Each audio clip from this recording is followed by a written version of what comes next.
Coming up on this edition of Press Watch 2012, the election is over and the voters have spoken. But did news outlets go overboard in making election night resemble New Year's Eve? Also, social media, the network's coverage of it or the lack thereof. Plus, how one prominent news anchor's behavior blew up Twitter. And later, our bravos and blunders, the network that we feel gave the best election return coverage, as well as another network host's controversial comment about Superstorm Sandy.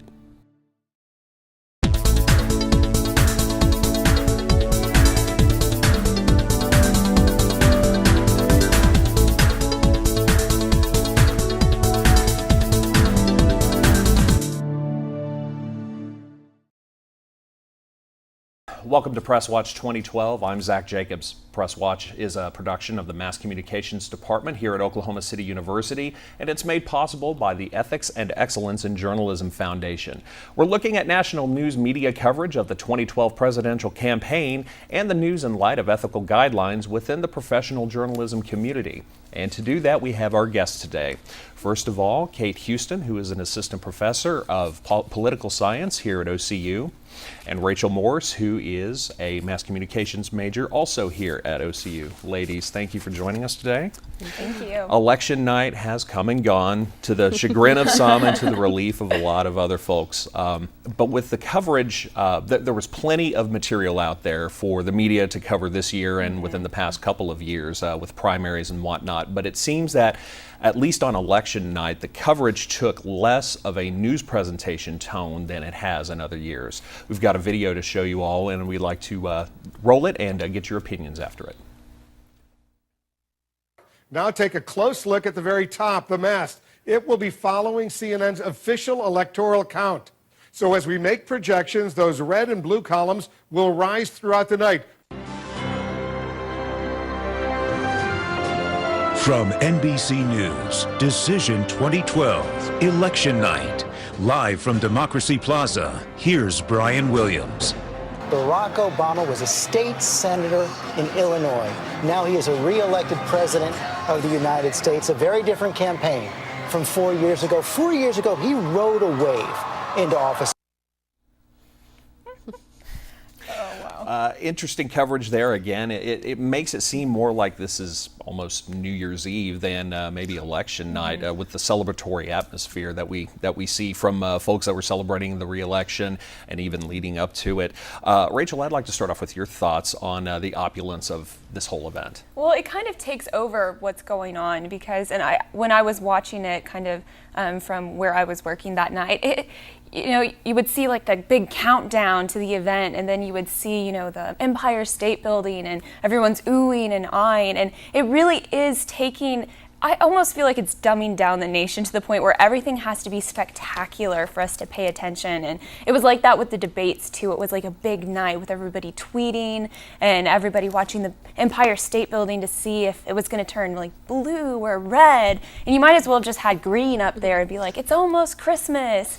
So I think that it just, I don't know, it was really grand, and it is an important night, but there is somewhat of a line there between being a spectacular event and being a really, really important event in the nation's history. We're electing the next president. And sometimes I feel that the news stations are trying to get all of the viewership so that they can increase their own ratings, that they're kind of missing the point. And it was great in that big intro into NBC's, the ice skating rink with the map of the United States. Yeah, it was really cool, but I just feel like there is a line there, and sometimes they're kind of getting over it and missing the point. And that leads to a great question. Thank you to you, Kate. What do you think, as a person who studies and teaches political science for a living, do you think that the spectacle, as a lot of us have called it, of election night coverage has affected possibly the dignity of the political process or election night itself? I mean, part of me likes to see that we're celebrating election night as being a really big deal instead of just another election, we've just elected another president, moving on. But at the same time, I think there is a question of, where is that line? Is the line, have we gone too far? Is it all about trying to get more viewers and more ratings, or is it really about covering the news? And I do think that to some extent we have gone more towards the spectacle aspect of it versus the the real news coverage of what's going on, and how do we really cover the presidency, and how do we give it the gravitas that it really does deserve. And we're not just talking about someone who's just going to hang out in the White House for 4 years, but someone who's really going to lead this nation. And that's an important choice. Do you think that with Barack Obama, President Obama, bringing out the youth vote in 2008, and with some might say the lower turnout of the youth vote this time around, do you think maybe networks, in an effort to try to get younger people interested in politics, might be one of the reasons why they went to the lengths they did to put on this type of a presentation? 2008 was not a typical election. It was an open seat election. You didn't have an incumbent running on either side. And so 2008, I think, is really not an atypical story. Young voters also tend to be a little fickle. You tend to turn out in the polls one year and not the next year. And everything from the rock the vote to the type of things that the major networks try to do, I think to some extent really misses young voters. Young voters aren't watching the typical national news programming anymore. They're not watching local news programming anymore. And to some extent, they're really not even watching cable news. So, to be able to reach young voters, I think it requires looking outside the box a little bit. And I'm not sure that we're really doing that.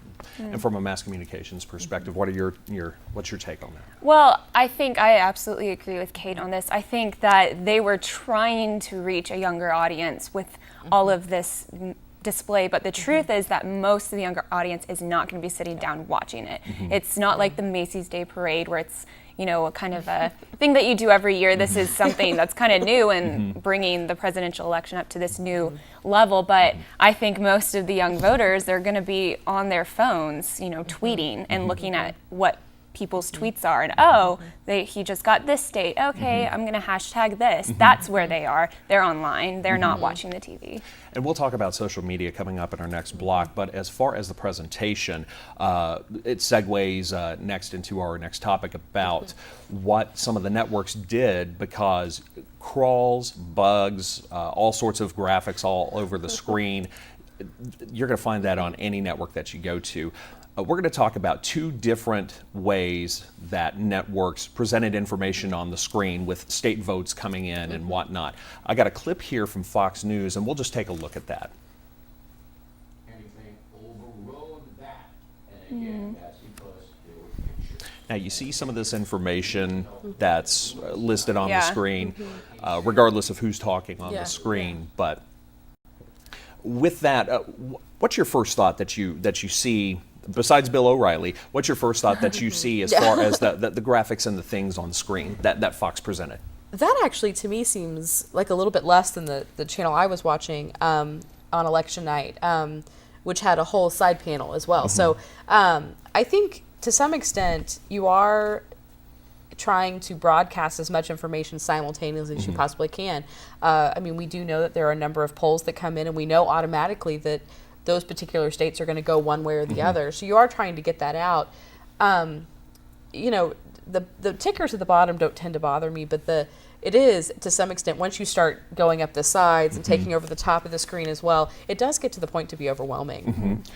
Rachel, do you think there might have been maybe a bit of information overload that you saw on this screen? Well, yeah, and for the first time, I kind of recognized what that was like to me. It reminds me of like a football game where they're kind of switching between the scores of different games going on. But for that one particularly, you try to look at something specific and it flips before you can even go to the next thing. And I think that was the weakness with Fox, was it was just switching too much. And people don't even know what the Electoral College is. So trying to keep up with the scores along the bottom is hard enough. I think you really have to simplify it, Apple style, so that it's like, okay, I see that and I understand what that number is, and really make it visually appealing to the viewer so they understand what the heck is going on. Sure. And that was the clip that we producers picked as the one that had a lot of room for improvement. But let's take a look at a clip from MSNBC and show how they presented information on the screen. And again, like you talked about, you've got a squeeze, you've got a lower third, you've got some stuff there on the side, but there's a noticeable difference that I see between Fox and MSNBC. Kate, what's your take on what you saw as far as the information on screen there? You do have one big banner side that's changing, but it's big enough to be able to catch your view, and the other two tend to be pretty static and not moving. You know, I was watching a different channel from both of those to some extent and flipping back and forth a little bit. And I will say that it is overwhelming when you have a lot of stuff that's moving. And the bigger pieces that are moving sometimes are distracting, sometimes help. You know, I'm not sure that there's one right way to do it, but it's, you know, I do tend to think that we're going in a trend of too much information over clarity of information. Gotcha. And Rachel, were there things that you saw on the MSNBC clip that stood out better or whatever from the Fox clip? Oh yeah, they had a big picture of President Obama, and we know who that is, but seeing it helps it click faster in our mind than reading it does. And so I think the fact that it had the electoral count up right above that, it had the picture, up in the top it had the score, it separated it than having, as Fox did, it all lined up right there and switching and switching and switching. So you could kind of look around and you saw it switching over there, but in your mind, it just, the way that they did it helps you understand it better. So, yeah. And as television has evolved over the years and as the graphics have definitely gotten more sophisticated and you're seeing more and more information, Rachel, what do you think is probably maybe the next evolution or the next step in information on a screen as far as a coverage like this? Well, I hope that news stations are going to start to realize that whenever they're presenting information and graphics, it can't be numbers. And that's something I'm talking about a lot with my professors in my classes right now, is it has to be pictorial representations, because that's what, when you're having such an immediate medium, that's what clicks the fastest, and you only have a certain amount of time to give information. And so I think pictures and shapes and things instead of words, that's kind of the direction that we're trending towards. Kate, what do you think? I would agree with that. I mean, I think that showing a big map of the United States and the states that are red, the states that are blue, helps a lot more than showing what the actual numbers coming in from each state are. You know, why is one state 8 and one state's 10 and one state's 4? Well, you know, most people in the United States don't know why, unfortunately. But being able to see the red and the blue does put up a picture in your mind, and it's I think it's a little bit easier to understand. All right. Great information from you both, and we're going to jump to social media next. But coming up next on Press Watch, which networks covered social media on election night, plus the photo that set a new social media record, and whose election coverage set the Twitter sphere on fire. That's right after this.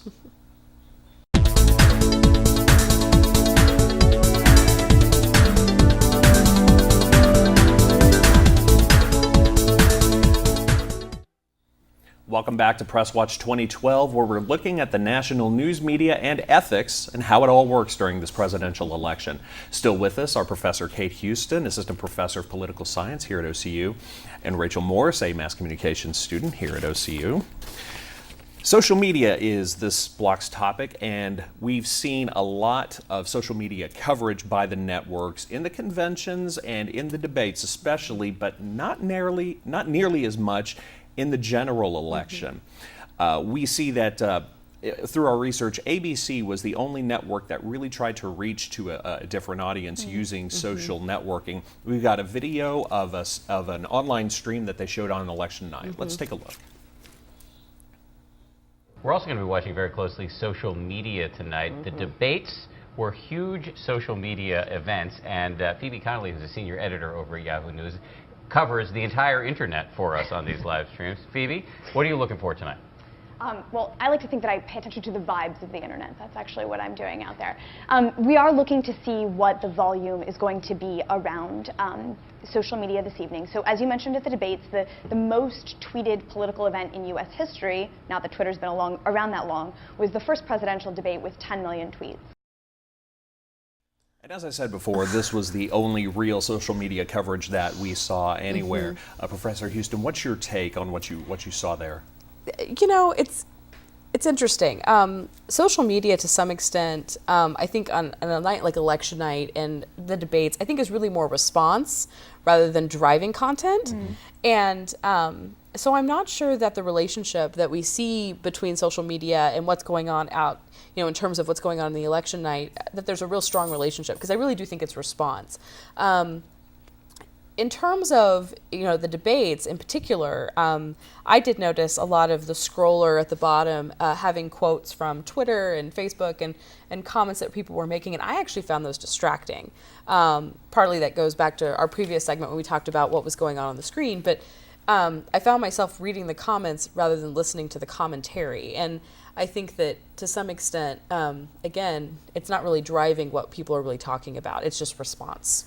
I agree with her, because what it seemed like on election night is all the news stations had been using social media so much during the election season, and then when it came to this, they didn't really know what to do, because it is more of a response instead of driving content. I mean, during the debates, you saw how much Twitter drove the content, especially in post-debate coverage. But when it came to this, everybody just kind of went, well, don't really know what to do with this anymore. And I think that's still, it's such a new thing. Like she said, we've really never seen this in a presidential election before, not to this extent. So I think it's brand new, and people are still trying to feel out what that's supposed to look like. Do you think the other networks are going to possibly follow ABC News' lead with their partnering up with a prominent internet company to maybe stream a different type of election coverage? Do you think this is the first of a trend? Well, I don't know. I think it's just developing so much, it's hard to say. I could see that being the trend, but things are just changing so fast right now, each year almost, that, like Kate was saying, seeing some of that stuff on air is distracting. So maybe it's going to split instead of converge, as we've seen. Maybe it's going to be TV, and then online streaming is going to be completely different. Like ABC had online coverage and TV coverage. So who knows, maybe rather than converge together, it's going to split apart. Very good. Great information. Now, speaking of Twitter and social media, President Obama had a photo, or at least Twitter followers circulated a photo of President Obama right after the election. And this is a photo, if we could see it here, please, that set records. Yeah. As you see the headline there, Obama photo, a social media sensation, the most tweeted picture in history. Why, Professor Houston, do you think that this picture was so popular? I think it's the emotion it portrays. I think you can read into it a multitude of emotion. There's happiness, there's relief, there's, clearly a loving relationship between the president and the first lady. So I think it's just a really simple picture. It's two people hugging with a really simple background. It's not complicated, and yet it conveys a lot of what really is going on those kinds of nights. It means something to people, personally, as well as to the rest of us politically. Yeah, I was going to say, I think you can also go back to kind of talking about visually what's appealing to people, and that is something that is going to pull younger generation. That's emotional. That's something that's easier than just 4 more years and retweeting that. That's something that it represents an entire election process. That's the culmination of it in a visual presentation. And so I think that is what news stations need to learn. That is what's going to get people's attention. That's what's going to go viral. And it did.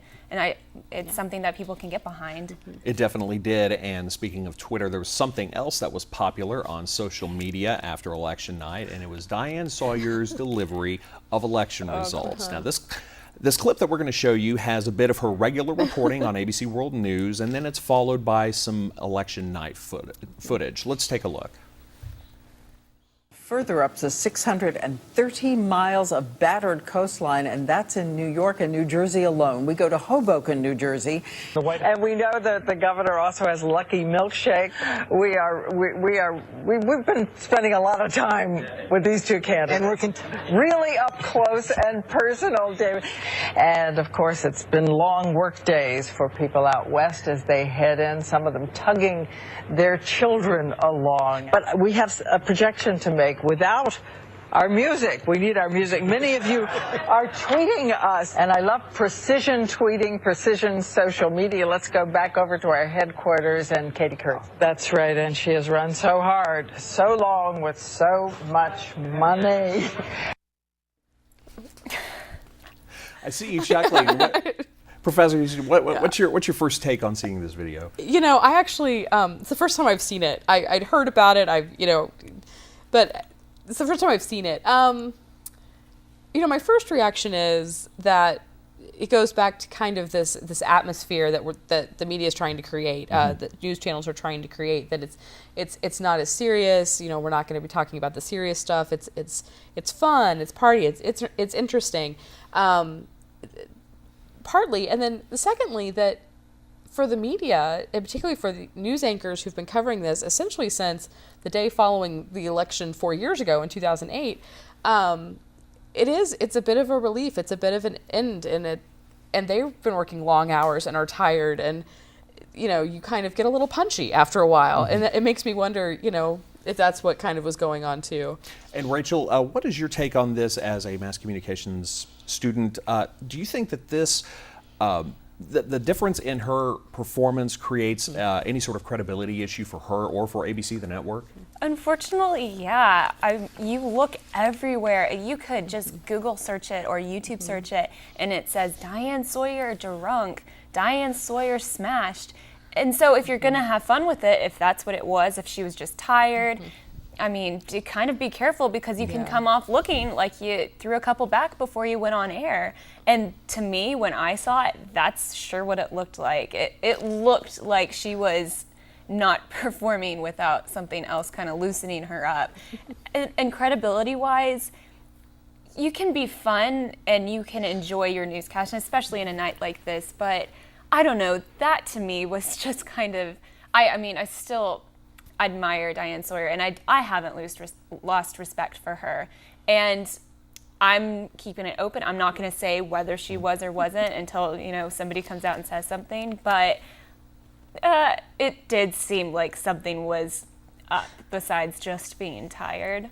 I understand. Thank you for your input on that. And coming up next on Press Watch, our weekly segment we call Bravos and Blunders, the best and worst we've seen in political journalism, what network led the way in election night coverage, and the political show host who says a natural disaster was good for politics. Stay with us.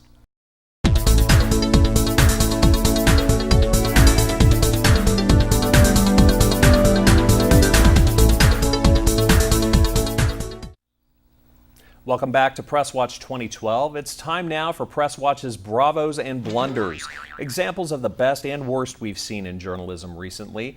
And OCU professor Kate Houston and OCU student Rachel Morse are still here with us, sharing their views. We appreciate you staying with us. Our blunder this week comes from Chris Matthews of MSNBC. At the end of MSNBC's election coverage, they were doing a bit of a wrap-up at the end, and Chris Matthews said something that got the attention of a lot of folks. I'll just put it that way. Let's take a look at the video. Good work for them, good work for him, a good day for America. I'm so glad we had that storm last week, because I think the storm was one of those things. No, politically, I should say, not in terms of hurting people. The storm brought in possibilities for good politics. What's your first take as you see that, Professor Houston? You hear it and you think, yeah, that's bad. That you really should have censored yourself. But at the same time, I think what he was trying to say something about what the storm brought in terms of opportunity for the president to be able to show what being presidential is like. Being able to go into a storm zone, being able to show that, sometimes it's not your party that matters. It's the fact that as a governor of a state, in terms of Chris Christie, you have to address the president as the president of the United States. That there's resources and availability for things to come your way, and that sometimes you have to set election politics aside and really deal with the act of governing. And unfortunately, the way he said it, it came across as about, unfortunately, that the devastation that the storm produced was not in his forefront of his mind when he made that comment.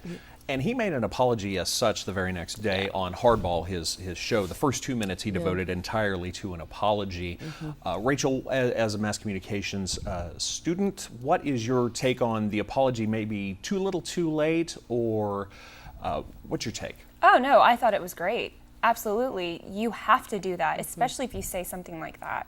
And the fact that he came back and so sincerely apologized, or at least that's what it appeared as, that it makes the blunder a little less of a blunder, because if you're willing to come back and apologize, that's what people want to see, and that's being a lot more transparent than other reporters out there.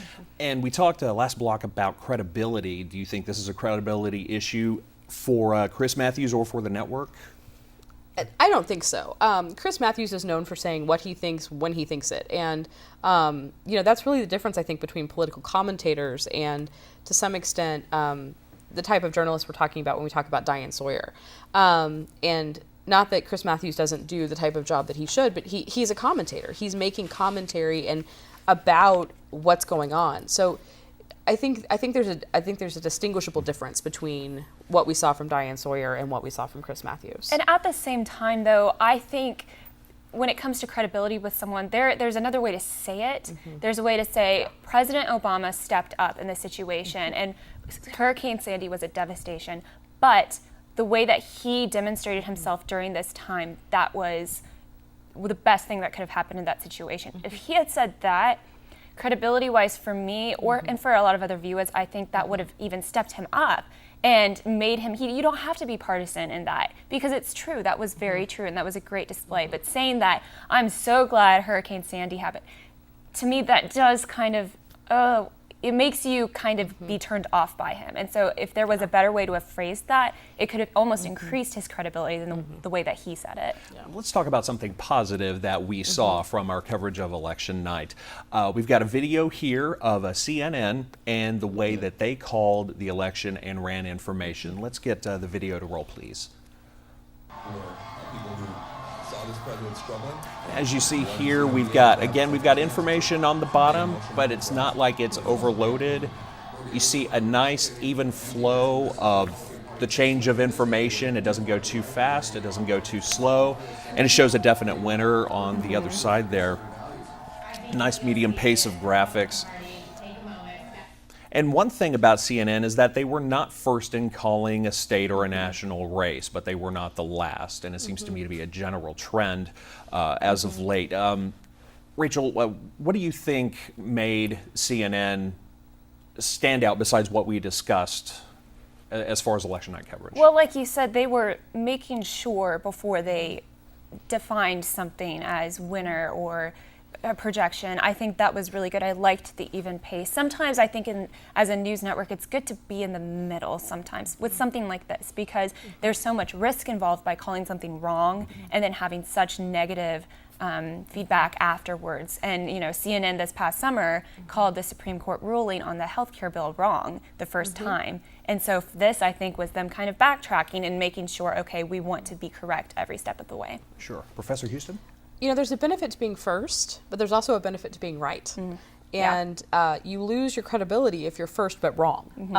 And I mean, my first election to vote in was the election in 2000, and there were multiple stations that got it wrong, and a lot of soul searching afterwards, I think, by the national media to consider the fact that sometimes being first is not always the best, and that you have a job to do, but also you have a responsibility to the people that who are watching you to make sure that you get it right. And when you don't do that, it's a problem. So I think that CNN, by being a little bit more cautious in their coverage, was a tribute to the fact that they're trying to do the best job possible. All right. Ladies, thank you both for your information and for your input today. We really appreciate your time. That's all the time we have for Press Watch 2012 today. Our thanks again to Professor Kate Houston and student Rachel Morse for their time and their insight. Press Watch is a production of Oklahoma City University in partnership with the Ethics and Excellence in Journalism Foundation. Our series wrap-up show is next week. We'll see you then.